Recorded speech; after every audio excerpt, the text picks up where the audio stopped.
3 años después pudimos elegir a los gobernantes. Tan solo en el año 2000 se creó esto que se conoce como la ley de cuotas, que habla del 30% de representación también en los partidos políticos, pero fue la Constitución del 91 que nos permitió mostrarnos desde la diversidad, desde el poder femenino, y se triplicó la participación política de las mujeres. Pasó, fíjense ustedes, del 7% al 23% en el 2014. Hoy tenemos en el Congreso un 20%, ya les voy a contar las cifras. Tengo unas frases aquí que me han llamado la atención en medio de la investigación de las mujeres y el poder. Las vaginas del Senado se llenaron de malos pensamientos. Roberto Gerlain, 1998. Y esto se lo dijeron a Piedad Córdoba y a Vivian Morales cuando estaban señalando de corrupción al gobierno del presidente Pastrana. Tengo otra, que la senadora se ponga muy bien sus calzoncillos. Se refería el senador Macías a Claudia López. A Paloma Valencia le han dicho que es despeinada, a Juanita Gobertus que es malgeniada, a ti le han dicho que habla en su lengua y no representa al resto de las mujeres. Ángela María Robledo incluso hace poco la vimos furiosa cuando la sindicaron y la señalaron de algo que ella no representa. Pero además, cuando somos las mujeres en la política, no solo estamos hablando del ejercicio del poder, sino de lo que representa esa feminidad. Para comenzar este conversatorio y sin hablar más, quiero que me diga cada una de ustedes en qué momentos les picó esto de hacer política, de hacer representación. Doctora Ángela María. Bueno, muy buenas noches, muchas gracias por esta invitación, Alejandra, a esta maravillosa tarea de tiempo atrás, ni con el pétalo de una rosa, esta tarea que se ha hecho desde el arte para buscar un basta ya a todas las formas de violencia contra las mujeres, las jóvenes y las niñas, y muy especialmente a la violencia sexual. Bueno, cuando me picó, hace muchos años, soy como una avispa africana desde que era una niña en casa,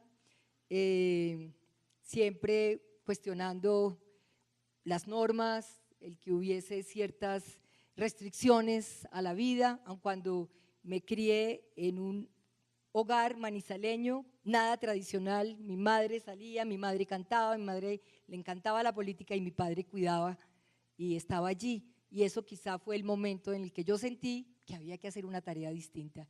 Pero quizá fue en mi tarea cuando empecé a reconocer mi condición de feminista, de trabajar con y por las mujeres y de buscar que había que hacer una tarea colectiva y emergente. Cuando empecé a darme cuenta y a tener conciencia de que no me gustaba el país en el que vivía, por desigual, por patriarcal, por discriminador, por racista.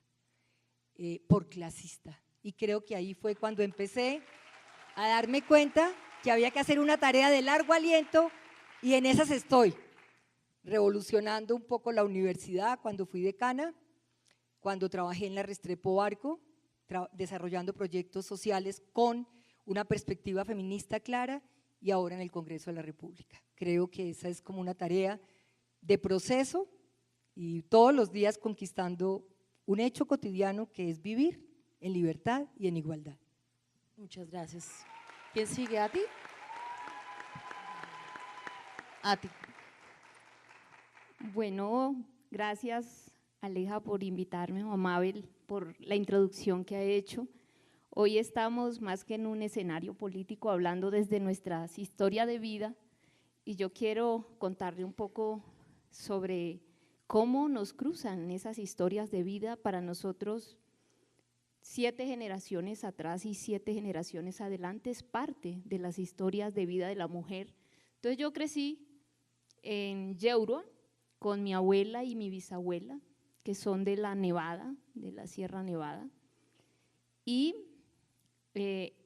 comprendí sus historias. Por ejemplo, mi abuela no se expresa bien en español, en su lengua materna, pero entendí lo que significa el amor en nuestra cultura. Es un amor entrañable, profundo a la tierra, al cosmos, lo que significa el tiempo femenino, el de la luna. Mi bisabuela fue raptada en su niñez. Todas esas historias me han hecho entender La historia de mi mamá fue la primera profesional que tuvo el pueblo arhuaco, su lucha. Mi madre estudió antes de que este país reconociera los derechos de los pueblos indígenas, cuando éramos considerados salvajes, y es una historia de vida súper inspiradora. Así que yo soy una lucha de 7 generaciones y estamos en la 7ª generación proyectando las próximas 7 generaciones. Y mi paso a la política viene con el desplazamiento de mi madre. Realmente me hago consciente de las violencias. Entonces, no solamente el desplazamiento, los asesinatos de nuestros líderes, sino también la violencia estructural, el racismo, ese estado virreinal, centralista, esos descendientes de los encomenderos que nos ahorcan con los impuestos, también esa violencia simbólica y cultural, pero tal vez la más sutil pero más profunda, que tiene que ver con la violencia epistemológica, la violencia cognitiva. Me di cuenta que en las universidades no hay una inclusión de las epistemologías. Yo no puedo decir que mi abuela es analfabeta y juzgarla desde una cultura ágrafa, eso es un irrespeto. Entonces entiendo que la paz se hace cuando hay un diálogo de saberes, cuando hay un respeto a las culturas, y realmente cuando decido participar en la política electoral al Consejo, lo hago desde la visión ancestral. Todos a Tierra fue un movimiento de los pueblos indígenas de América con una agenda que Bogotá fuera la capital del agua, el distrito intercultural de las Américas, la agrópoli con soberanía alimentaria, cómo desde el pensamiento ancestral se construye políticas públicas, se reflexiona sobre la ciudad.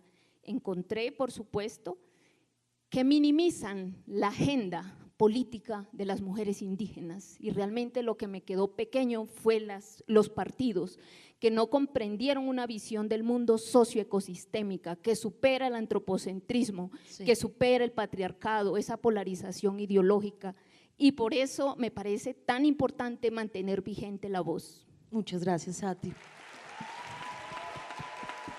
Senadoras Paloma, Juanita. Muy buenas noches a todas y a todos. Mabel, gracias por la introducción. Alejandra, gracias por esta invitación. Yo soy novata en política electoral.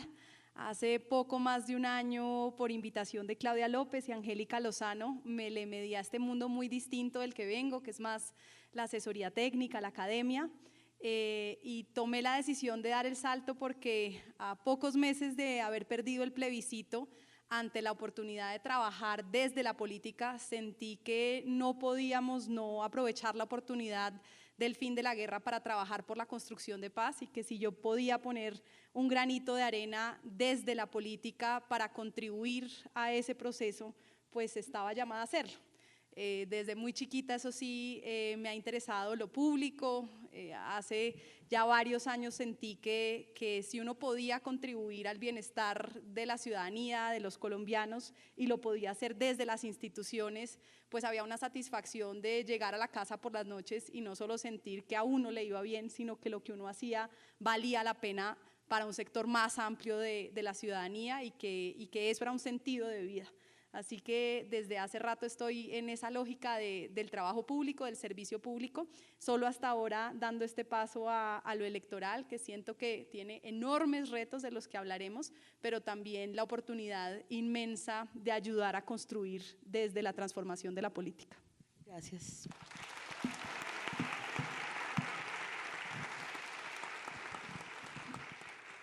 Bueno, primero, Alejandra, gracias por esta invitación y felicitaciones por todo lo que has hecho defendiendo la causa de las mujeres. Y a Mabel, mi admiración y mi cariño de siempre. Gracias por estar en esta conversación. Ángela María, a Inti y a Juanita, un saludo igual que todos ustedes. Yo creo que yo desde muy chiquita he pensado que el mundo puede ser mejor.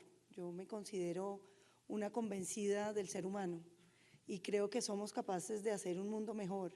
Y siempre me ha parecido que en ese sentido hay que buscar todas las oportunidades para contribuir con ideas que unos comparten y otros no, pero creo que el diálogo y la diferencia es lo que permite que uno construya mucho más allá. Desde muy chiquita he creído que Colombia puede ser un mejor país. Coincido contigo, Ángela, en un país menos clasista, un país menos racista, un país con oportunidades, un país en el que la gente tenga posibilidades de salir adelante. Y creo que eso se hace muy bien desde la política.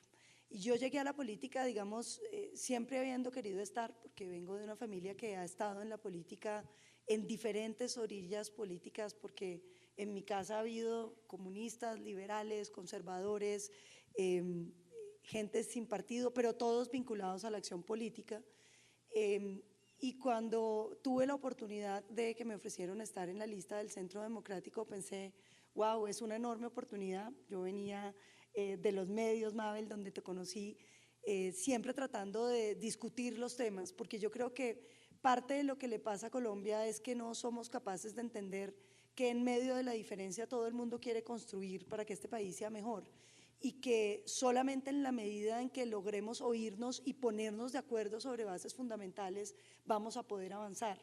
A veces me da la impresión de que Colombia se parece mucho a una adolescencia donde uno está muy inseguro de sí mismo, donde todo lo que uno tiene no le parece suficiente, le parece un poquito feo todo, ya anda muy ansioso de qué le van a decir. Y yo creo que esa adolescencia de Colombia hay que saberla interpretar, porque los adolescentes crecen, porque los adolescentes y las decisiones que uno toma en su adolescencia determinan cómo va a ser esa adultez.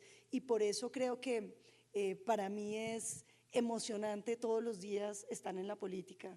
Y siento que independientemente de los errores o las críticas, hago todo con el corazón todos los días tratando de dejar lo mejor de mí para que este país sea mejor. Muy bien, muchas gracias, senadora Paloma Valencia. Bueno, quiero en esta introducción, tengo un sinnúmero de preguntas porque sobre todo este es un espacio de poder, porque estamos visibilizando a las mujeres poderosas de este país. Pero yo quiero preguntarles a ustedes por qué, si somos mayoría en este continente, en este país somos tan poquitas en el tema de representación política.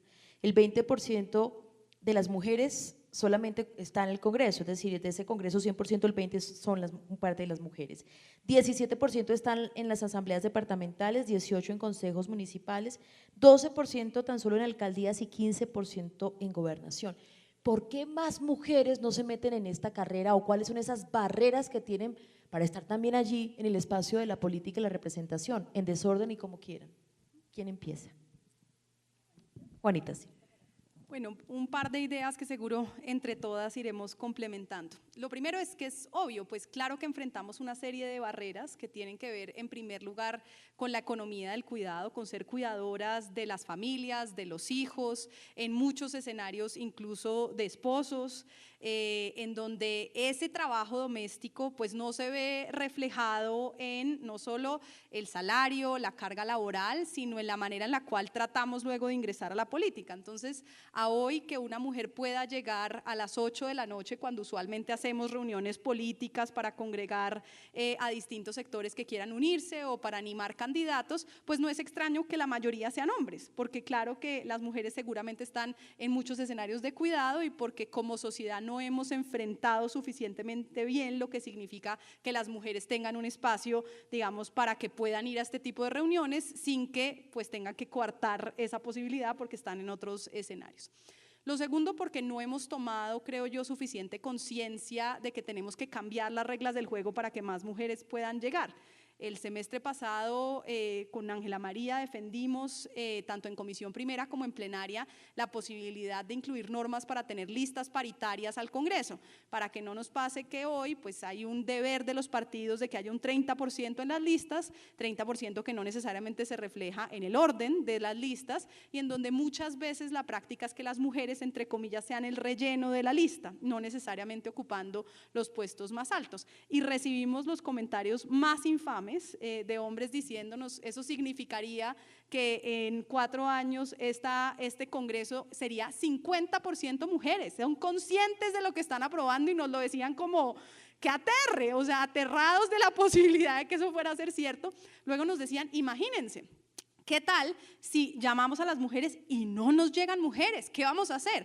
Con Ángela María les decíamos lo mismo que si no les llegan hombres.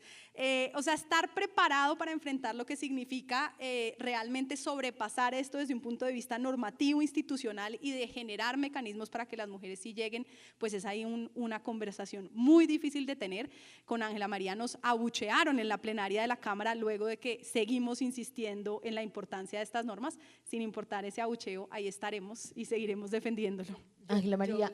Cuando conversábamos ahora con Mabel y aquí nos tomábamos una bretaña de liches, yo le decía a Mabel, es que tenemos poder.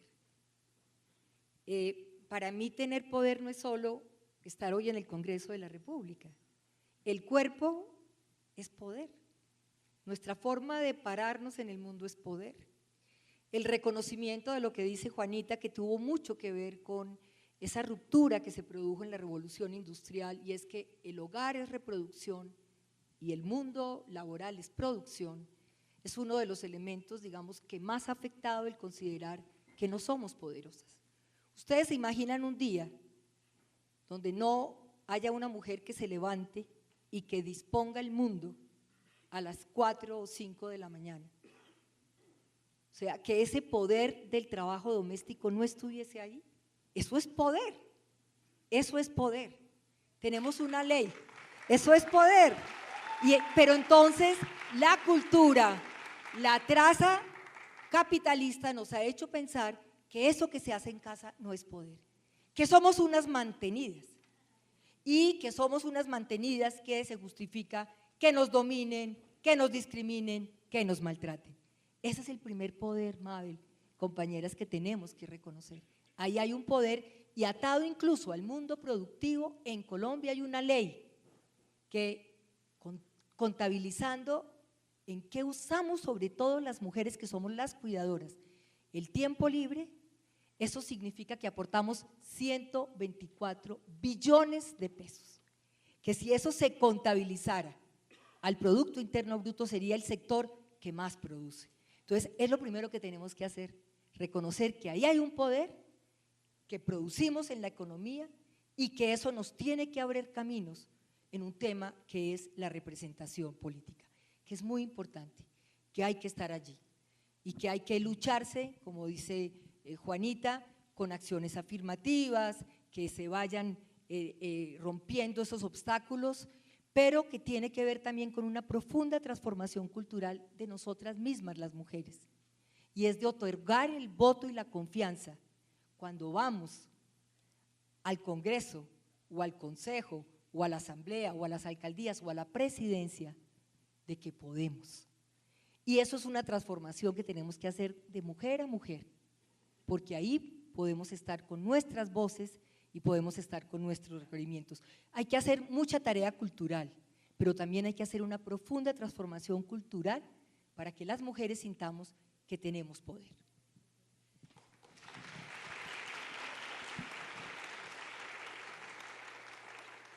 La conversación se originó porque yo le estaba diciendo a Mabel que yo no me siento una mujer poderosa, tal vez con un altavoz, pero poderosa todavía como que no, les está diciendo no sé bien qué significaría ser poderoso, pero creo que el tema de las mujeres y la política tiene muchísimos matices. Primero, yo creo que las mujeres nos hacemos responsables de nuestras familias. Y eso uno solamente lo viene a entender cuando tiene un hijo. Digamos que antes yo podía competir como en un plano muy de igualdad con los hombres del partido, quién visitaba más pueblos, quién estaba en más reuniones, quién trabajaba más, hasta que yo tuve a Amapola y dije, no, pero sí, yo pues podría, pero ¿y a qué horas veo a mi niña? Y eso implica, empieza uno a generarle una serie de presiones sobre su carrera muy difíciles que no son fáciles. O sea, yo cuando estaba embarazada y vi lo que eso significaba y cómo el mundo cambiaba conmigo, yo lloraba mucho. Mabel, yo no sé si le conté en una entrevista que para mí fue como, wow, o sea, yo ya había sentido el machismo cuando llegué al Congreso, pero cuando quedé embarazada ya fue otro nivel, o sea, ahí Pero fui ¿cómo lo sintió? en mil cosas, era cosas como, no, vamos a hacer esta gira por todas partes, bueno, Paloma está embarazada, pues ella no puede ir porque pues, y yo pues pensaba, no, pero pues claro, yo puedo ir, y preguntaba y me decía, no, en esa época estaba el Zika, no puedes ir porque si te pica el mosco del Zika, pues es un peligro para tu bebé, y yo pensaba, pues sí, obvio, me quedo feliz cuidando a mi bebé, pero qué nivel de frustración. Y luego vino la licencia de maternidad, que es que a uno le dicen, bueno, acabas de tener tu bebé, hasta luego, te vas, pierdes tu oficina, todo tu trabajo, todos tus asesores por los siguientes 4 meses, alguien más viene a reemplazarte. Y yo decía, wow, o sea, cuando vuelva ya no va a quedar nada de lo que yo estaba haciendo. Y lo mismo, ¿no? O sea, las jornadas del Congreso que empiezan a las 10 de la mañana, sales a las 12 de la noche, y al día siguiente tienes desayunos desde las 7 de la mañana, vuelves a llegar a las 9 de la noche, los fines de semana tienes que salir a trabajar. Hubo épocas donde yo decía, yo cargaba a mi bebé y la he cargado por toda Colombia, pero yo decía, hace como un mes que yo no veo a mi esposo, sino de que hubo. Y pienso que todas esas cosas son cargas que como mujer no son fáciles, porque claro, es un mundo de hombres, con reglas de hombres, con horarios de hombres, con espacios de hombres, donde uno está tratando de empatar, pero definitivamente la camisa no le queda a uno del todo bien. Y creo que también hay una cosa que vale la pena que el público piense, y es los países y en general Colombia no saben cómo debería ser una mujer poderosa. ¿Qué quiere decir que una mujer sea poderosa? Entonces, si una mujer habla muy duro, es que grita mucho y es una loca. A mí, además de despelucada, pues me tildan de loca muchas veces. ¿Y eso cómo se siente? Terrible, es decir, porque ¿Qué pasa con la autoestima? ¿Qué pasa con todo terrible, esto? terrible, Mabel, porque empiezan a construir una persona que no eres tú. Entonces uno se ve en su imagen pública y uno dice, primero, yo nunca dije eso, segundo, no se me ocurriría decirlo, pero no hay nada que hacer, ¿no? Y es un bullying permanente, y la gracia del bullying es que quien es sujeto del bullying o víctima del bullying no tiene nada que hacer, uno simplemente tiene que quedarse ahí como soportándolo todo, y yo creo que eso es un tema difícil para una mujer y difícil para una pareja, donde la pareja le toca, ¿no?, estar casado con la loca. No, en serio, porque pónganse a pensar, yo a veces digo, mi marido no es uribista, mi marido es más de la línea de Juanita,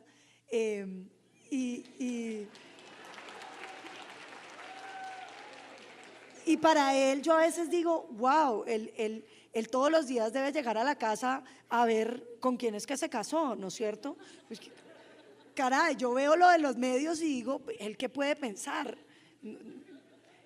¿Con quién fue que se casó? Pues si mi marido es bastante, digamos, tranquilo y eso, y yo le digo, quedas muy chocoloco habiéndote casado conmigo, y él se muere de la risa, pero realmente yo creo que ahí uno empieza a entender lo que significa ser mujer y estar en la política, es decir, cómo lidia uno con la presión de unos medios que lo estigmatizan. El otro día leía una encuesta que decía que se habla de las mujeres en la política mucho menos que de los hombres. De las mujeres se habla solamente el 20% de los comentarios que salen en los periódicos son sobre mujeres. Pero lo interesante es que de ese 20%, el 80% son negativos. Y de eso un porcentaje muy grande soy yo. ¿Qué les quiero decir con eso? Caray, que uno tiene que pensar realmente, entonces, ¿qué significa ser una mujer poderosa? Es decir, una mujer que puede gobernar Colombia o que pudiera ser presidente de este país, debe ser ¿cómo? Porque entonces ustedes empiezan a recorrer las mujeres de la historia colombiana en la política, sobre cuyo trabajo estamos todas, y uno empieza a ver como el sufrimiento y el esfuerzo y la frustración de todo el tiempo estar sintiendo que nunca son suficientes. Noemí Sanín es demasiado bonita.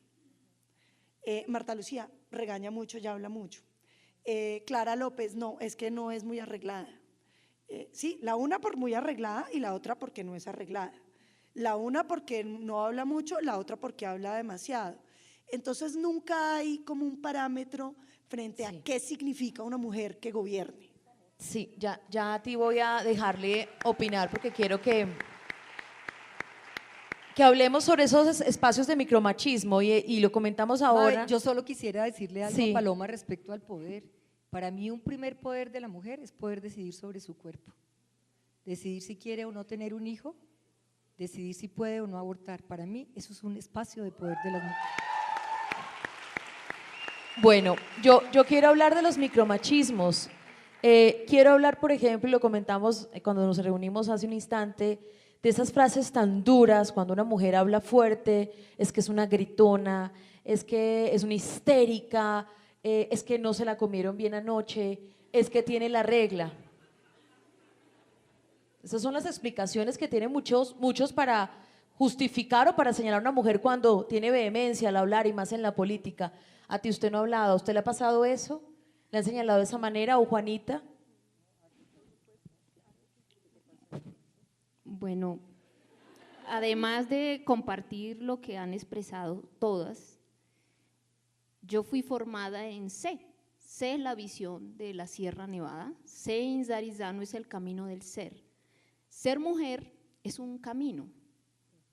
Hay una etapa de aprendiz, hay una etapa en que uno es madre, en que es recolectora, ¿no?, de saberes, en el que es maestra, y cuando uno se vuelve uno con el cosmos, con la luna, es una sanadora, es una atimama.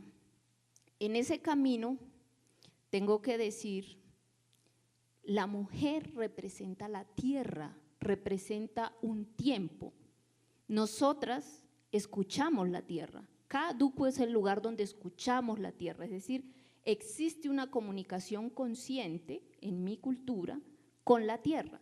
Entonces, cuando yo llego al consejo, siento realmente que a este país le hace falta en el análisis de la política enfoques teóricos para comprender la diversidad de este país. Entonces encuentro que el gran reto de las universidades realmente es de inclusión, pero no de meter becados a 3 indígenas, sino de entender la diversidad, que es otra cosa.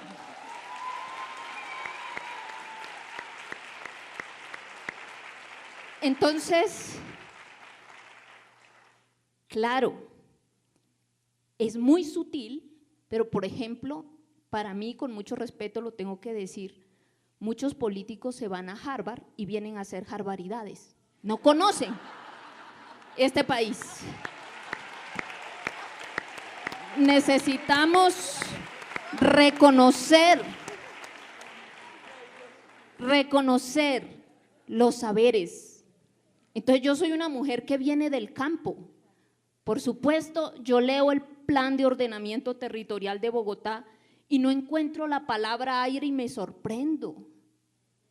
Yo le hice una canción a Bogotá que se llama Todos a Tierra.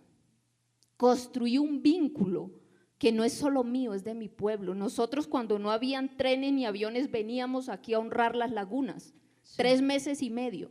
Pido permiso para hacer la política pública del agua, pero es el plan distrital del agua, es cómo ordenamos este sistema de la vida en torno al ciclo del agua, cómo es que los hábitats urbanos y rurales están en armonía con el ciclo del agua, con el ciclo agroalimentario, con el ciclo del aire, con el ciclo del sol, y empiezo a dar unos debates de política pública que no tienen eco en los medios de comunicación. ¿Y cómo le va con sus compañeros en ese momento? Bueno, logré que todas las fuerzas políticas me apoyaran de tanto persistir en la política pública del agua y hoy muchos me reclaman. Si nosotros hubiéramos sabido que usted se iba a dejar quitar la bandera de Petro, no lo hubiéramos apoyado. Entonces, yo digo, el sentido y el significado y la reflexión de ciudad que yo hice es tan profunda que hoy necesita visibilidad en los medios de comunicación. Entonces, la invisibilización de la voz de la mujer indígena como sujeto epistemológico, ontológico, sus procesos en la construcción de la paz, por ejemplo, si miramos el auto 092, hoy no se ha hecho absolutamente ningún plan para reparar, pero quiero decir algo, los planes de vida, porque la mujer indígena no es un sujeto individual, es un sujeto colectivo, es la tierra. Entonces, ¿cómo entendemos la violencia sexual? Desde que llegaron los españoles aquí, con la falocracia, el uso del pene como arma cortopunzante, si el cuerpo de la mujer indígena es la tierra, ¿qué significa para la mujer de la Amazonía, en la época de la cauchería, la violencia sexual? Significa que cuando empiezan a hacerse las carreteras sin consultarle, le han empezado a profanar su territorio, luego entran las petroleras, cuando se da el coito forzoso, pues simplemente se consuma el modelo económico que ha extraído desde la colonia. Empezaron con el oro, sí, luego vienen con el petróleo. Entonces, fíjense que desde los territorios, el cuerpo mental, emocional, espiritual y físico de las mujeres indígenas es necesario construir una economía viva, claro, que no se siga sacrificando la economía en nombre de la economía del mercado. Pero yo quiero, Ati, permítame por favor, yo como que pongo el foco sobre usted porque usted es una mujer indígena en la política y quiero que usted en su experiencia política me pueda decir si existe no solo un doble rasero, un triple rasero cuando uno está en ese ejercicio, porque siempre se ha dicho que ser mujer, que ser pues venir de una provincia, ser pobre, ser no pobre, pero además pertenecer a un grupo étnico, pues las diferencias son abismales y el trato también de la sociedad, de los compañeros, pues es distinto. ¿Usted ha sentido eso en la política, que se le ha mirado distinto, que se le han cerrado puertas por venir de donde viene, por hablar como habla? He sentido la violencia política cuando la sociedad naturaliza el silencio histórico de la mujer indígena. He sentido la violencia política cuando los medios de comunicación minimizan nuestra agenda política cuando estamos hablando de construir hábitats urbanos y rurales sustentables, sostenibles, en paz, con propuestas y políticas públicas claras. He sentido la violencia política al interior de las estructuras de poder indígena cuando no han sido capaces de avalarme para participar al Congreso de la República y he tenido que crear un movimiento propio para reivindicar desde la sabiduría de la sierra este ejercicio político. Y he tenido que denunciar que no, a pesar de que se aprobó, por ejemplo, el tema del 30% de las mujeres, ha habido años en que los partidos políticos indígenas que hoy nos representan no incluyen mujeres, y me ha tocado decir AICO, ASI. Entonces, para mí, me implica 4 veces más esfuerzo tener voz, porque no es solo mi voz. Es la voz colectiva, claro, es la voz comprometida con el ambiente, es la voz también que tiene una perspectiva de la paz propia, que es la paz profunda, la paz, claro, con la naturaleza, la paz con una alternativa basada en el sistema de la vida. Claro. Gracias a ti, además porque como lo acaba de mencionar, ese universo, esa cosmogonía que rodea también lo indígena, pues sería también un tema de debate y de sentarnos aquí sobre los machismos que existen allí, abrir ese camino como parte de esa comunidad indígena. Quiero preguntarles sobre los micromachismos también que se han encontrado allí y a propósito del tonito. Es que es diferente si me habla así o me habla así, y si habla de esa manera no es que sea vehemente, sino que es una histérica. Y todo lo que acabé de mencionar anteriormente sobre, por ejemplo, que no pasamos buenas noches. Bueno, yo creo que toda mujer tiene cientos de historias para contar de micromachismos. Van un par de las que creo que seguro compartimos, además muy recientes. Hace un par de semanas un colega representante a la Cámara, a raíz de todo esto de las objeciones, se me acerca, me coge el cachete y me dice: Juanita, ¿por qué estás tan bravita? ¿Por qué no concertamos? Momento en el cual yo me corro, le digo: me vuelves a coger el cachete y no concertamos nada. Y él se voltea y dice: ¿sí ves? Es que estás furiosa, ya nadie te reconoce. Tú que eras tan distinta de ese tono de Claudia López, pero ya ahora sí, ya nadie te reconoce. Va una. La semana también pasada estábamos en una reunión, la mayoría eran hombres, habíamos 2 mujeres en una mesa de unas 40 personas, Y una de las personas dice, no, estamos en una mesa de caballeros, había muchas perspectivas distintas, acá nos tenemos que comportar como caballeros. Por supuesto, una mesa adornada con bellas mujeres. Lo vivimos Sí, a diario. Sí, a diario, todo el tiempo. A diario. Tengo el recuerdo además porque yo empecé a trabajar hace muchos años, primero en el Ministerio de Defensa como asesora en temas de derechos humanos y derecho internacional humanitario, y ese sí que era un mundo súper masculino, solo generales, hombres, coroneles.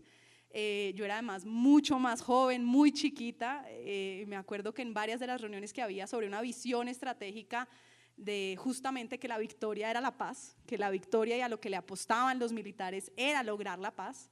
En una de esas reuniones me acuerdo, yo vivo así siempre, sonriente, dientona, y un general me dice, Juanita, ¿y esa sonrisa de perra tuya? Y yo seguía con mi sonrisa como sin saber exactamente qué hacer. También hay una incomodidad de esos lugares de hombres donde de repente entran mujeres, entonces como que no saben cómo comportarse, ¿no? Uno de los miembros de la comisión me presenta el otro día con unos periodistas, es que seas la niña de la comisión, y yo, ¿cómo explicarte que no soy una niña? Todo el papel de uno la como incapacidad, ¿no? Tratar de disminuir porque es que son niñas, ella es la niña, mira cómo le está yendo de bien, es la niña, apenas es una niña y mira cómo va de bien. Y el otro día en la FM me saluda, no, es que ustedes, las niñas, y yo le dije, no, pero ante todo nosotras vivimos tratando de que se nos reconozca como mujeres adultas, que tenemos puntos de vista, que pensamos y que no nos discapaciten pues o incapaciten en una lógica de ser menores de edad. Insisto, son los temas que vive una mujer en política, pero que vive una mujer también en sus distintos escenarios y que creo que son batallas todos los días que sufrimos un poco por tratar de afirmarlas, ¿no? Porque cuando uno lo afirma, lo explicita, a raíz de ese comentario en una reunión con mujeres líderes en el sector corporativo, conté y ellas de regalo me mandaron una camiseta que dice #no soy una niña y me la pongo de vez en cuando en el Congreso y me acuerdo el otro día un representante me dice, pero ¿cómo no te voy a poder decir niña si es de cariño? Yo, ¿cómo explicarte que no, que de ninguna manera es de cariño? Y esa afirmación es muy difícil porque les parece chocante, es que somos feministas y feminista igual, es que entonces no estamos todo el tiempo peleando. Y yo creo que ese ejercicio político implica con vehemencia afirmar esos derechos allí donde les son incómodos, que por supuesto no es fácil. Ángela María y Paloma, micromachismos, ejemplos, si tienen. Yo creería que es que el micromachismo es una expresión de la estructura patriarcal, ¿cierto? La estructura patriarcal en Colombia se retroalimenta con la guerra, ¿sí? O sea, nosotros tenemos un régimen patriarcal reforzado con la guerra. La guerra es el peor espacio de patriarcado, de dominio, de exterminio, y creo que el micromachismo son cosas pues, mucho más sutiles que podemos sentir más nosotras en los lugares en los que estamos, pero es como una primera reflexión que yo quisiera hacer. Pero quizá el momento más duro, más difícil, que recientemente viví en el Congreso de la República, fue en una audiencia, estábamos con Paloma, escuchando a las víctimas de la violencia sexual, con quienes yo he trabajado hace mucho tiempo. Yo trabajé con Iván Cepeda la primera ley de violencia sexual, la 1419, para caracterizar a todas las formas de violencia sexual, una ley que considera Naciones Unidas que es un referente fundamental como una pieza jurídica, y estaba en esa sesión y estaba tomando nota y había escuchado, había sido muy difícil la sesión escuchando a las mujeres de Rosa Blanca, pero también he escuchado a otras mujeres víctimas de la violencia, del paramilitarismo, de los actores involucrados, y me dice un hombre que estoy segura que si ahí hubiera estado tomando nota, Iván Cepeda no se lo dice, me dice, tome nota, representante, usted que no toma nota de los secuestros ni de las masacres. Eso fue el momento para mí de mayor quiebre, porque me estaba diciendo victimaria, después de haber trabajado años en este país por las mujeres y de haber trabajado con las víctimas. Y segundo, yo diría, el registro que se hizo en medios, porque hubo dos momentos en los que yo me paré y dije de manera contundente por qué estaba haciendo ese reclamo, por qué decía que el señor que me estaba diciendo eso no era una víctima, y no tenía derecho a tratarme y a decirme, y ya el otro momento que fue mucho más difícil porque fue un momento muy emotivo donde los medios completos me sacaron llorando.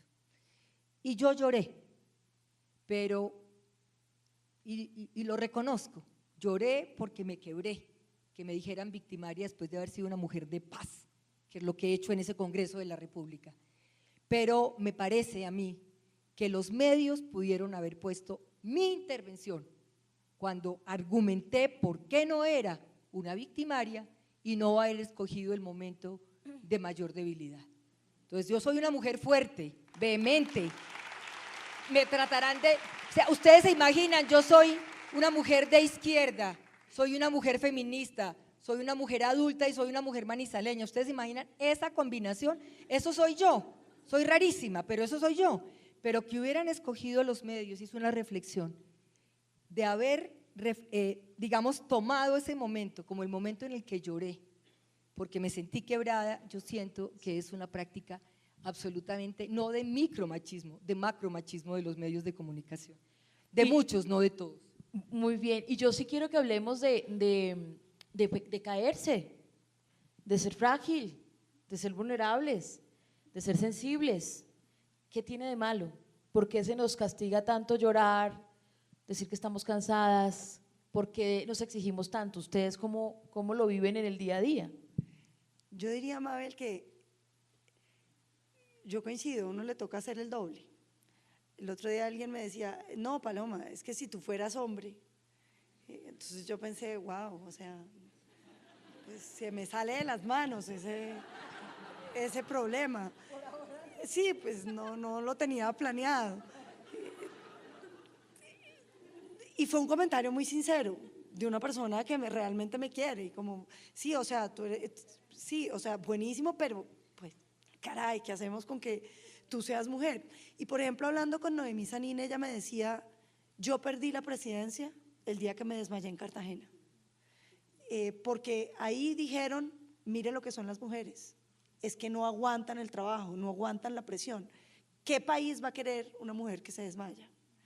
Y ella me la decía muy dolidamente y yo pensaba, wow, yo nunca lo había visto así, pero sí, claro, después cuando uno se devuelve a ese momento y los comentarios de la gente de, es que Noemí no genera mucha confianza porque es demasiado bonita y se arregla mucho y entonces parece más una reina de belleza que una política seria. Por eso decía yo, ¿cómo es la política seria realmente? Pero yo coincido con Ángela, también hay unos temas de machismo macro en los medios que son brutales. Y pongo un ejemplo. En la convención del partido, de mi partido, cuando estábamos de precandidatas, yo decido a último momento entrar a esa precandidatura, tenía una bebé de 3 meses en ese momento, y eché un discurso muy emotivo, y es el mayor éxito político que yo haya tenido en mi vida. Eran 2.000 personas que había en ese recinto paradas en los asientos ovacionándome. Fin de semana, columna de Daniel Samper, la loca de Paloma Valencia, todos los medios, la loca de Paloma Valencia.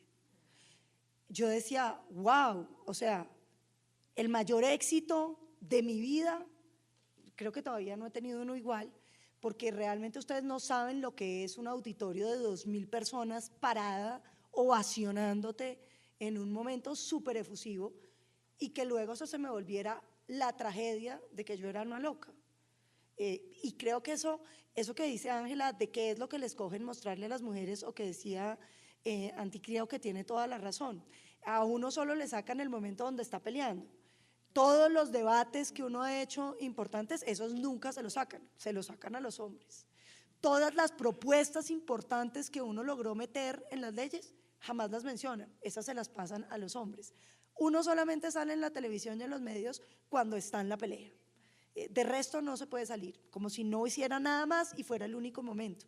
Pero creo que además hay otro tema del machismo que yo no sé si les ha pasado, pero digamos que a mí es el que más me estresa, con el tema del poder del cuerpo. Y es lo difícil que es manejar ser mujer en un medio de hombres. Y es, por ejemplo, cuando yo llegué a la Comisión Primera hace 4 años están todas las figuras como importantes de los partidos. Entonces era Serpa, Vivian Morales, Roy Barreras, Benedetti, Claudia, Alexander, bueno, eran como todas las figuras importantes de los partidos, y llego yo, que era una mujer joven, los pollitos de Uribe. Bueno, sí, bueno, los pollitos de Uribe. Y era un esfuerzo permanente como para que se lo tomaran a uno en serio en los debates, cosa que se logró, yo creo que muy efectivamente, y la comisión rápidamente empezó a ser dirigida por mujeres. Era un debate entre Vivian, Claudia y yo permanentemente, superior a todos los demás debates, pero uno estaba en el debate y de pronto un mensaje de texto, pling, el senador de enfrente, estás muy linda hoy. Y yo decía, sí, casi el cachete, y después, te quiero invitar a comer, pero con unos vinos. Y yo pensaba, o sea, ¿en qué mundo cree, primero, que yo voy a salir con usted? Y segundo, ni que yo no supiera que ustedes están casados todos, o sea, ¿qué les pasa, no? O sea, pero sobre todo yo siento que era una manera de decirme, no te sientas aquí tan machita, ¿sí? Aquí todos te podríamos echar los perros y ponerte en el lugar que te corresponde, y es, nosotros te coqueteamos y tú vuelves a ser una mujer, ¿no? Y yo lo sentí varias veces en ese primer cuatrenio. Las opiniones de las mujeres sí cuentan, hablemos del poder. Me sorprende que Paloma diga que no se siente poderosa y Ángela María le preguntaba ya, ¿usted no cree que lo que dice es poderoso? ¿Que genera reacciones? O sea, ¿el poder qué es para una mujer política? ¿Dónde lo ven ustedes? Porque finalmente que estamos hablando es de toma de decisiones, de estar allí en el lugar donde se establece lo que, hacia dónde va este país, y están ustedes representando el resto de mujeres en Colombia. Si sienten ese poder, quiero que me hablen de ese ejercicio del poder.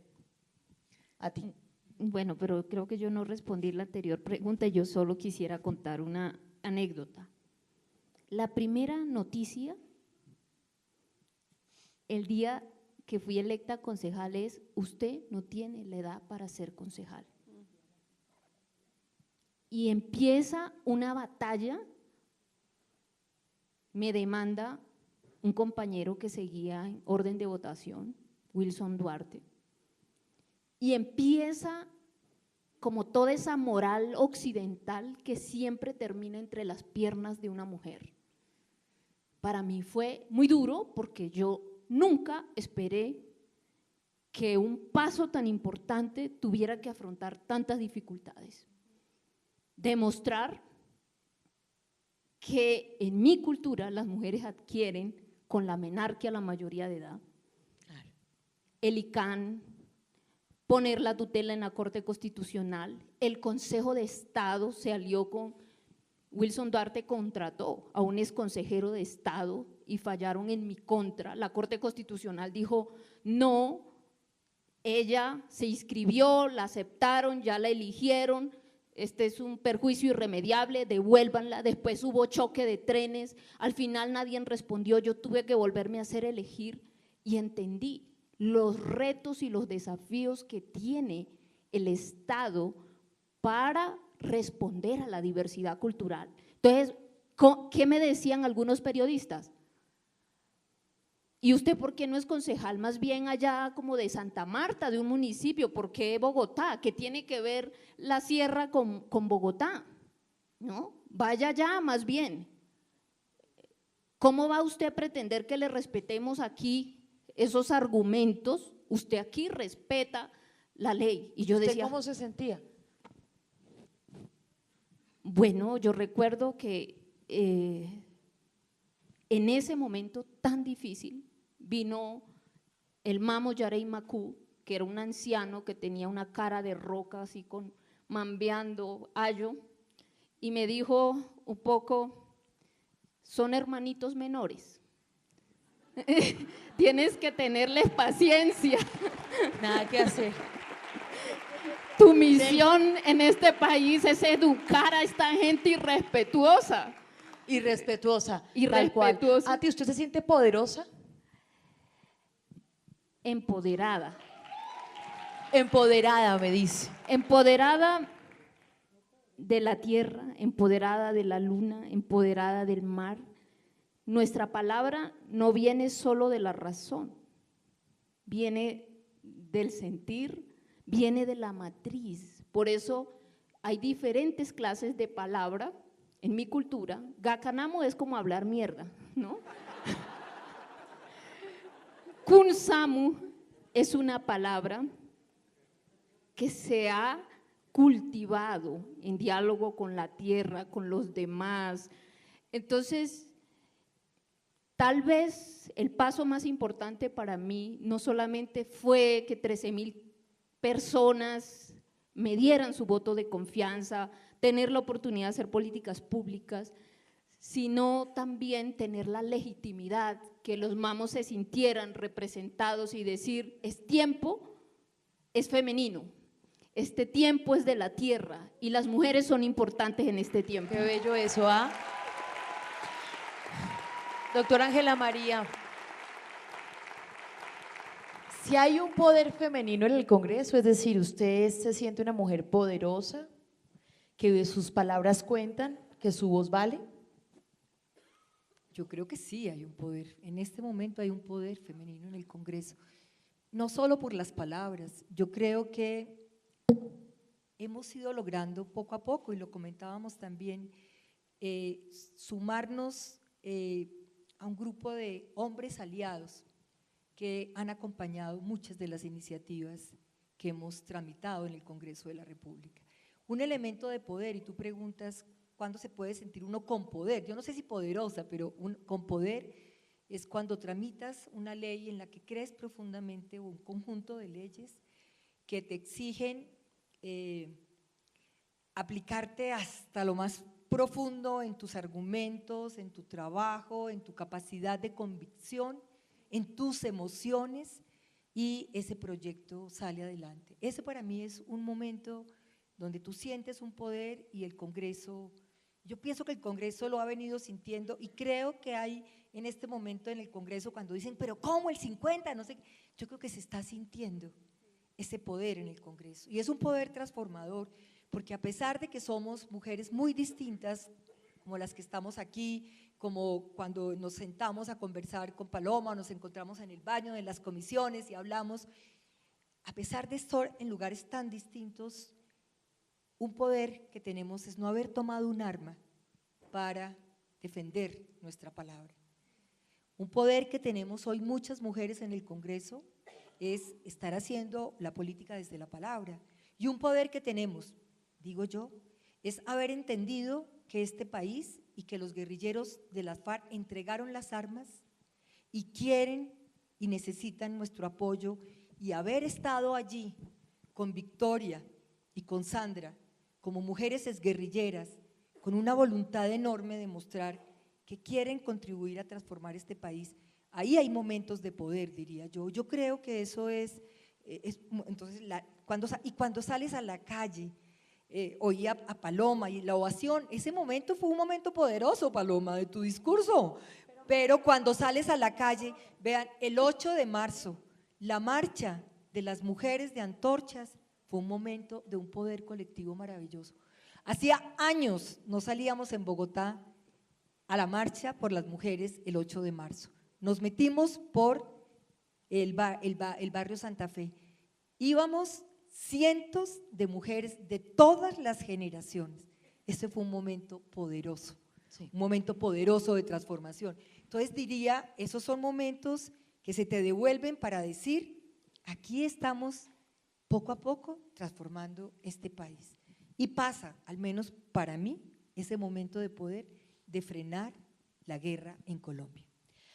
Juanita, sobre ese poder también está beneficiando a otras mujeres, porque muchas veces, y recuerdo una palabra de Claudia López un día que la entrevisté, y era que a ella le molestaba un poco que siempre la encasillaran en temas de legislar solo para mujeres que tenían que ver con la vida privada, pero finalmente pues ustedes sí representan muchas de nuestras necesidades y la voz que no tenemos como tomadoras allí de decisión. ¿Ustedes sí creen también que ese poder está siendo transformado o llega a las otras mujeres del país? Sí, yo quería conectar con tus dos preguntas también anteriores, porque creo que además, digamos, de ese poder que tiene que ver con la palabra, tiene que ver con la representación, tiene que ver con el rigor de estar haciendo ahí una tarea, de saber que cada decisión que uno toma sobre cómo vota, sobre qué proposición presenta, pues implica estar representando no solo a todas las personas que depositaron su confianza en nosotros, sino el camino para un montón de mujeres que tienen expectativa de poder ellas mismas ejercer también un liderazgo. Y yo creo que ahí, digamos, la otra cara de ese poder es una inmensa responsabilidad con la ciudadanía, pero con las mujeres que están abriendo camino. Y creo que el poder más grande que tenemos, o al menos que yo he sentido, que se conecta con un poco esos momentos de debilidad, pues es la empatía. Una de las cosas que han sido más bonitas para mí a lo largo de estos meses es un proyecto que desarrollamos desde la Comisión de Paz de la Cámara, que se llama Del Capitolio al Territorio, que busca tratar de sacarnos de Bogotá e ir a conectarnos con lo que está pasando a nivel territorial, y lo hacemos de manera multipartidista entre quienes se opusieron al acuerdo de paz y quienes lo hemos defendido desde el respeto por la diferencia, hablando con distintísimos sectores, desde sector privado en las regiones, excombatientes de las FARC, víctimas, comunidades que han participado en elaborar los planes de desarrollo con enfoque territorial, y yo lloro venteado en todas las visitas. Cada vez que hay una reunión, cada vez que una víctima cuenta su experiencia, cada vez que un campesino narra cómo erradicaron la coca y están esperando que el Estado les responda, yo lloro porque me conecto de alguna manera con eso que esa persona está sufriendo. Y yo siento que ahí hay un poder femenino muy poderoso, que es la posibilidad de conectarse con los otros, de tratar de entender qué es lo que está sufriendo el otro, qué es lo que está viviendo, qué es lo que le emociona, qué espera, que creo que es una manera de tratar, insisto, de ejercer esa representación desde la conexión con los otros, que creo que es uno de los elementos, si existe alguno más femenino, de poder conectarnos con los otros en su propio dolor. Paloma, sobre el mismo poder, ¿por qué es tan difícil que una mujer acepte o se le acepte que sea ambiciosa, que quiera ser, por ejemplo, presidenta de este país? Y a usted le ha costado mucho eso. Sí, pues es que les estaba contando aquí en el camerino que a mí me impresionaba que la gente con la que uno se mueve en la política, los hombres, dicen muy fácil, es que yo quiero ser presidente. Y yo pensaba, wow, ¿cómo pueden decirlo? Y me esforcé muchísimo por poderlo decir, porque no era capaz de decirlo. Y entonces yo decía, pero ¿por qué no? O sea, yo no me siento menos que nadie. Y tiene que ver un poco como con mi filosofía de vida, y ha sido, si alguien puede, yo también puedo. Pero claro, en la política todo el tiempo te están recordando, sí, pero acuérdate que tú eres mujer y ninguna mujer ha sido presidente. Y eso empieza a crear una limitación mental. O sea, cuando hablan del techo de cristal, sí, yo lo sentía ayer, yo no lo podía decir. Paloma, pero usted en la política, ¿qué está aspirando más adelante? No, pues vamos a seguir trabajando. Y yo no lo podía decir, no lo podía verbalizar. Y era increíble porque, y cuando me empecé a dar cuenta, yo dije, pero yo, ¿por qué no puedo? Y no podía. Me costó muchísimos años poderlo decir, yo quiero ser presidente de este país. Y me costó. Y yo pensaba, ¿por qué uno no se siente poderoso? Y tal vez yo pienso, Juanita, que el tema para mí es poder cambiar el mundo. De pronto es que yo tengo una visión de poder un poco más ambiciosa en ese sentido, es que uno sienta que uno sí logró cambiar las cosas que no le gustan de este país y que uno sí logró como… Lo otro me parece que son más bien capacidades de las mujeres, que yo concuerdo con Juanita, las mujeres tenemos mucha capacidad de empatía, la gente siente inmediatamente mucho más confianza de contar los problemas, porque los políticos tenemos… Y yo creo, Ángela María, que por eso te ha servido tanto ser psicólogo, mucho de psicólogo, porque no solamente uno atiende, digamos, los requerimientos nacionales, sino los problemas de la gente, ¿no? A mi hija me la echaron, no tengo con cómo responder esta demanda. En mi oficina tenemos una atención de quejas y reclamos de variadísimo calado, porque el ciudadano necesita 1000 cosas, ¿no? Y en un estado que no tiene ni puertas ni ventanas, un congresista es como el que te da acceso a que puedas llegar a las instituciones, y en ese sentido, claro, hay un poder, pero es un poder como de vaso comunicante, y yo sí creo en eso, en el poema de Rakhi Kapoor, que ella dice, las mujeres estamos paradas sobre el esfuerzo de miles de mujeres. Y cuando yo veo una montaña frente a mí, me pregunto cómo reaccionaron esas mujeres antes que dijeron, está esta montaña y la voy a hacer todavía más alta para que las mujeres que vienen detrás mío puedan ver todavía más allá. Y yo creo que en ese sentido sí hay un gran poder, el poder de inspirar, el poder de que cuando uno llega a un pueblo salgan una cantidad de niñas y le digan, Paloma, yo voy a ser como tú cuando yo sea grande. Y yo pienso, wow, eso sí es transformador, y ahí sí uno siente que todo lo que ha hecho ha valido la pena. Pero poder en el sentido de que yo sienta que he sido capaz de mover en algo esa rueda del mundo, no, todavía siento que sigo como en la lucha más que en el poder. Muy bien, yo quiero preguntarles por ese poder que hemos alcanzado hasta ahora, que nos ha dado para vicepresidencia. Pues es que hasta allí nos ha alcanzado porque todavía no hemos llegado a la presidencia. Usted estuvo en esa campaña como vicepresidente, como candidata a vicepresidente, pero ¿por qué no presidentes? ¿Será que el país no está preparado? ¿Qué es lo que pasa aún?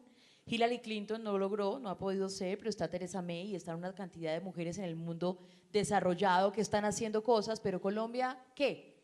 ¿Sí está preparada? ¿Cómo lo siente usted que fue vicepresidenta candidata? Bueno, yo creo que fue la política tiene mucho de teatro, ¿cierto? De hecho, hay muchas actuaciones en la política y creo que fue una escena muy interesante la campaña pasada, porque incluso hubo debates mucho más interesantes entre nosotras que los debates entre los hombres. La verdad, creo que hubo… porque no creo que sean cosas íntimas, o sea, en la campaña a presidencia y vicepresidencia abordamos todos los temas, de economía, de macropolítica, de geopolítica, de educación, de salud, o sea, no solamente estábamos atendiendo asuntos domésticos, ¿cierto?, que son muy importantes, a mí me parecen fundamentales, me parece que es lo primero que uno tiene que hacer, revolucionar su espacio doméstico.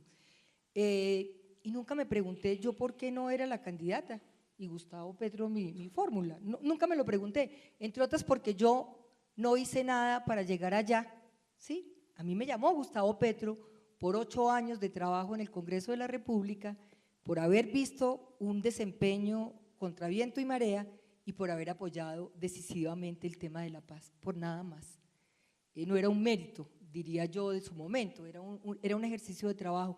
Yo creo que Colombia está esperando la llegada de una mujer y puede hacerlo absolutamente, están dadas todas las condiciones. La pregunta es ¿qué mujer? ¿Qué agenda? ¿Qué tarea? ¿Qué ejercicio? Esa es la pregunta que tiene, ¿sí? Es lo ¿qué va a representar? Pero ¿qué va a ¿acaso no es buscar? lo mismo que un presidente cuando usted dice ¿a qué? ¿No es lo mismo que llegaría a ser un hombre en la presidencia? No, por eso, pero más bien es qué tipo de mujer llega. Para mí no es lo mismo, o sea, tener cuerpo de mujer no es tener agenda de mujer, ¿sí? No es suficiente. Y como lo dice Ati, vivimos en un país de una igualdad formal y unas desigualdades profundas. Una es nuestra historia, nuestra trayectoria, nuestro recorrido, incluso el de Ati, y otra el de muchísimas mujeres de la Colombia profunda que no han hecho este recorrido.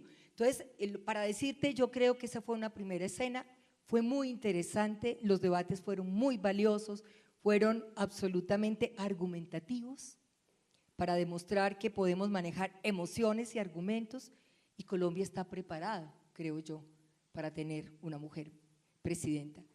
No cualquiera, yo no votaría por cualquiera, yo votaría por una mujer que reconozca una agenda en el tema de la tierra productiva, de defender lo público, de reconocer que tenemos el derecho de decidir sobre nuestro cuerpo, para mí es fundamental en mi perspectiva feminista y creo que eso es un avance, pero por eso te digo, nunca me enredé en pensar que por qué usted no era la presidenta y Gustavo su fórmula, pudo haber sido, pero la vida dio eso, me permitió ese dato y hoy por haber pasado eso, hoy estoy en el Congreso otra vez dando lata, pero dando lata fuertemente, en una curul muy especial, que es una curul en la Cámara de Representantes, pero con un estatus práctico pues, de Senado, porque yo no tengo territorio, Claro. es en Colombia entera. Entonces, eso me ha parecido muy difícil ubicarme ahí de nuevo, porque no era donde quería estar. Yo quería estar en la academia o ser vicepresidenta de Colombia, pero bueno, estamos ¿Y aquí quisiera otra vez. ser presidenta de Colombia?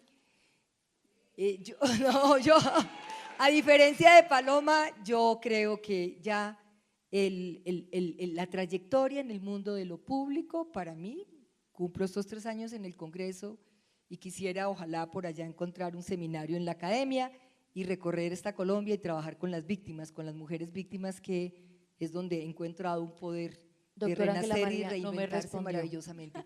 Yo creo, no, yo no quisiera volver a Es decir, hacer más su campañas. actividad política acaba ya en este periodo. Sí, y de alguna manera haber dicho no a la alcaldía de Bogotá tiene que ver con eso. Yo hubiera podido estar en esta contienda electoral, tuvimos una votación impresionante, yo llevo años trabajando por Bogotá y sentí que me tenía que quedar en el Congreso de la República y creo que al hacer eso ya elegí un camino. ¿Pero está cansada? Creo que hay que cumplir la tarea, es un lugar distinto, es un lugar muy difícil, me está tocando contribuir a hacer movimiento con todas las dificultades de Colombia humana. Yo no había tenido tanto esa tarea, hay que asumirla ahora y hay que terminar la tarea, hay que cumplir el compromiso. A mí el Congreso a veces me agobia, pero también me fascina, también me lo gozo, también me lo disfruto, porque eso tiene mucho de comedia, no solo de tragedia. Allá en el Congreso también nos divertimos, por eso a animarse a llegar a estos lugares, porque desde ahí, quizá no la gran transformación como dice Paloma, pero sí las pequeñas transformaciones que suman a la posibilidad de vivir en un país distinto, en un país en paz, en un país con justicia social y con muchas formas de mujeres de habitar este mundo. A ti, yo creo que la misma pregunta, y ya tengo una pregunta final porque creo que el tiempo estoy emocionada. A ti la misma pregunta, presidenta, usted, ¿cuál es su aspiración política? Porque usted estaba en el Consejo, pero el Congreso también podría ser un buen escenario. Bueno, mi misión y mi propósito es darle voz a la tierra, voz a la mujer rural que no la ha tenido en este país. Yo creo que la mujer afro, la mujer campesina, la mujer indígena realmente necesita estar en espacios de incidencia, en espacios de decisión, y mi agenda ha sido consecuente, consistente con esas reflexiones de relación campo-ciudad. Por eso hablaba de Agrópolis.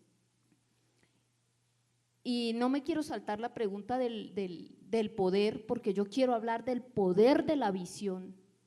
Quiero hablar de esa visión, por ejemplo, que fue Todos a Tierra y que se planteó en políticas públicas. Es decir, para hacer algo realidad primero hay que visualizarlo.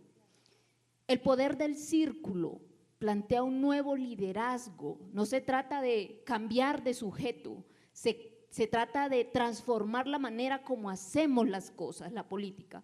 Entonces yo he venido hace muchos años impulsando los círculos ciudadanos de mujeres, de hombres, para buscar la visión, y estamos en Colombia con sentido, buscando ese sentido de vida.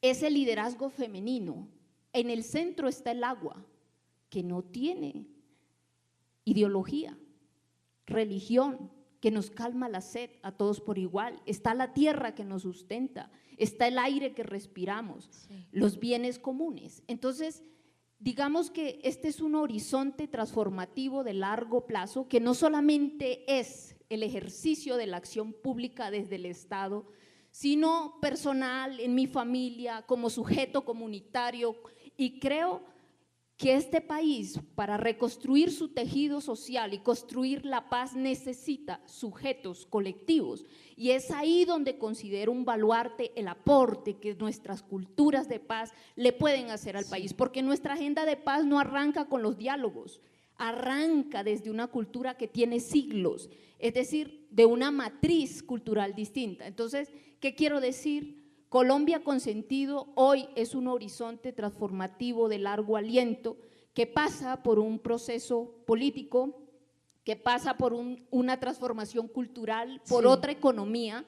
Entonces, la principal economía, quisiera decir eso, es la economía de la naturaleza, la que más bienes y servicios produce. Entonces, mi sensibilidad está con las mujeres que caminan horas y horas en La Guajira Pero le para voy un a poco preguntar, del agua. entiendo. Entonces, termino diciéndole, quiero ser parte de un proyecto político que nos permita pasar de la geopolítica de la sed, del hambre, de la escasez, de la insatisfacción, de la guerra, a una geopolítica de la paz, de la felicidad, del abastecimiento. Es decir, sí. Lo que la gente diga. O sea, sí, quiero hacer representación política. Sí, Primero quiero tener voz política. pero además porque le cuesta mucho y lo entendemos hablar en primera persona y lo entendemos y lo respetamos a ti. De verdad que muchas gracias, pero yo como periodista quiero resumir un poco esto. Digo, sí, me interesa siempre y cuando el proyecto vaya de la mano con mi cosmogonía, ¿de acuerdo? Bueno, es una buena síntesis. Sin embargo, Muy bien. No lo puede decir, tiene razón, Paloma. No Me puede cuesta. decirlo, le cuesta un poco aún. claro, porque soy sujeto colectivo, por ejemplo. Entiendo, entiendo y lo respetamos ¿Qué también a ti, dicen las gracias. mujeres? Juanita, presidencia, usted, proyección política. Mabel, primero devolverme a tu pregunta que creo que es fundamental y es, por fin tenemos una mujer vicepresidente y sin embargo nos enfrentamos a que luego de esta reestructuración es una mujer que termina encargada de 3 temas: transparencia, discapacidad y mujer. Luego de que veníamos de un Perdón, yo tengo que decir esto a manera editorial, pero ¿el poder para qué? Exacto. Es decir, ocúpese usted allí de esas cositas, vicepresidenta, y pues el presidente se encarga de los temas Perdón. gruesos y la bancada de gobierno. Cuando veníamos, Y del Galeón San José. exacto. Bueno, y el contentillo además es Cartagena. Vaya y dirige algunas cositas en Cartagena, usted vicepresidente. Cuando veníamos con enormes problemas, pero de un paradigma de un vicepresidente que sí que había recogido un montón de poder, que en teoría además tenía una serie de ministros que estaban, o sea, que habíamos cambiado un paradigma de se puede ser vicepresidente y tener poder. Y yo creo que tenemos un reto inmenso justamente de que las mujeres que lleguemos, no lleguemos simplemente a hablar de temas de mujeres, lleguemos realmente a tener una agenda en temas de seguridad, en temas de crecimiento económico, en temas de lucha contra la pobreza, en temas de lucha contra la desigualdad. O sea, yo creo que por supuesto que cuando lleguemos la vara va a ser más alta, por supuesto, porque claro, así nos ha pasado con todo. Y si llegamos simplemente a este tipo de ejercicio, de que se queda con estos 3 temas más el Galeón San José, pues definitivamente creo que no hacemos un ejercicio político duro. Yo soy una convencida de que a uno, más que trazarse un camino de quiero o no ser presidente, la vida le va poniendo a uno caminos desde donde pueda Bueno, aportar. ¿y el suyo entonces si cuál la es? vida me pone en el camino la posibilidad de aportar desde la presidencia, con experiencia, trabajo, y para eso falta mucho pelo para el moño, y puedo aportar desde ahí, estaré feliz de Es hacerlo. decir, sí. Muchas gracias, creo que se me acabó el tiempo, Alejandra. Pero Alejandra. falto Ay, yo. Paloma. No, porque yo Pero sí Paloma quiero… le digo que sí. No, yo quiero defender a la señora vicepresidenta, porque creo que… No, Está bien. porque es que me parece que esa es una valoración un poco de oposición.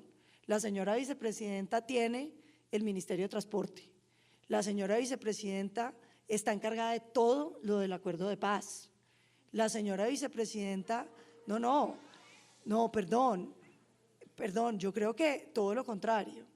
Es una mujer que ha llegado ahí y que ella escogió que quiere tener una enorme agenda de género, porque a diferencia, Ángela, de lo que acabas de decir, yo creo que las mujeres sí podemos tener agenda que no sea de izquierda también. Las mujeres también podemos ser de derecha. Y yo pienso que no se le puede decir a las mujeres que porque tienen una agenda de derecha, entonces un poco no están siendo suficientes mujeres. Ella está encargada de uno de los temas centrales de este país.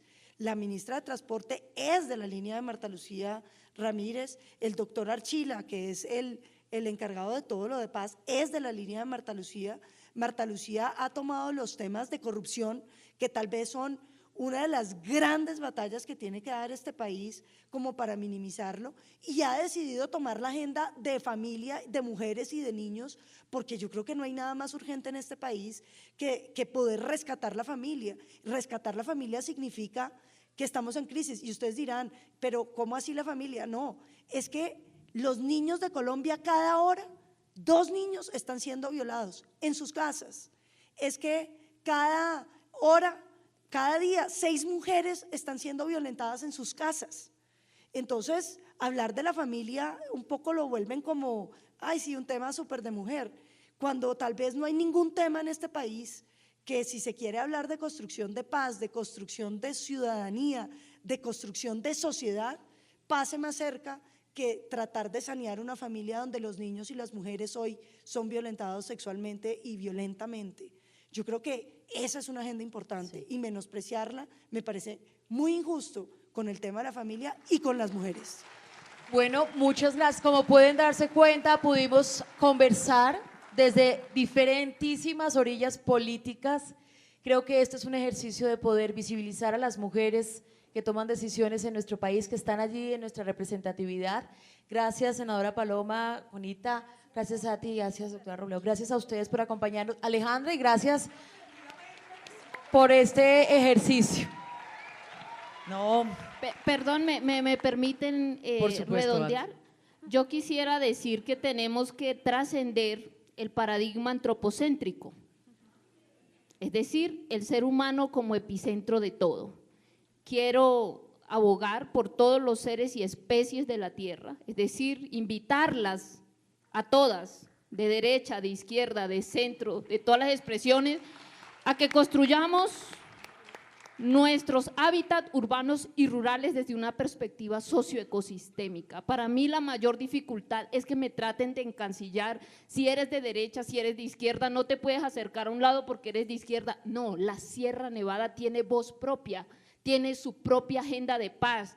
Estamos en conexión con otro tiempo, el de la luna, que es el tiempo femenino, invitarlas a todas a conocer nuestros calendarios, a salir de la historia lineal progresista para entender estas reivindicaciones. Entonces, aunque todavía no hemos logrado llegar al Senado de la República, creo que tiene un enorme aporte que hacer a la democracia esta visión que justamente supera la polarización ideológica y la violencia bipartidista de los últimos 200 años y reivindica la posibilidad de lo que no ha podido hacer la mujer con su voto, y es impulsar los verdaderos cambios. Cada vez hay más cadáveres de mujeres, pero cada vez la tierra agoniza. La violencia contra la mujer es la misma violencia contra la tierra. Por eso, desde esta visión socioecosistémica, vamos por una economía, una democracia y una cultura viva, por un sistema de vida. Entonces, gracias, Aleja, qué pena tomarme estos minutos, me emociona muchísimo. Entonces ya les pido excusas porque estoy rompiendo el silencio de siglos. Creo que ese es un silencio de siglos y siglos que hay que romper, y que creo que la visión indígena no la hemos perdido los colombianos.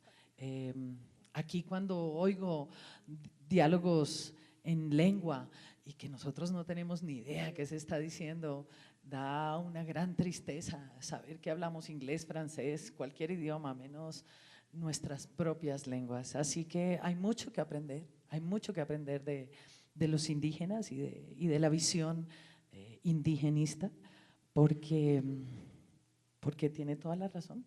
Esta tierra está desbaratada y nosotras las mujeres con ella. Quiero agradecerles a todas por estar aquí. Quiero decirles que ni con el pétalo de una rosa tiene como tarea crear puentes. Creo que es fundamental que sigamos dialogando. Creo que este es un espacio para nosotras, todas las que estuvimos ahí. Fue absolutamente delicioso escucharlas, porque estamos oyendo a las mujeres y miren, todas esas mujeres están inspiradas por ustedes. No importa de qué lado vengan, y eso es algo que es fundamental en esta casa. Somos incluyentes y es importante en esta nueva Colombia crear puentes. Los invito a que en estas elecciones voten por mujeres. que piensen que las mujeres estamos más que preparadas para asumir estos puestos de poder. Así que, por favor, realmente piénsenlo, voten por mujeres.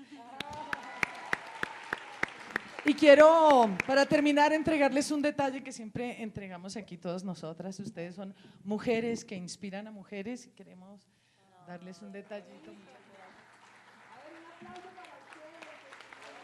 Bonita, muchas gracias.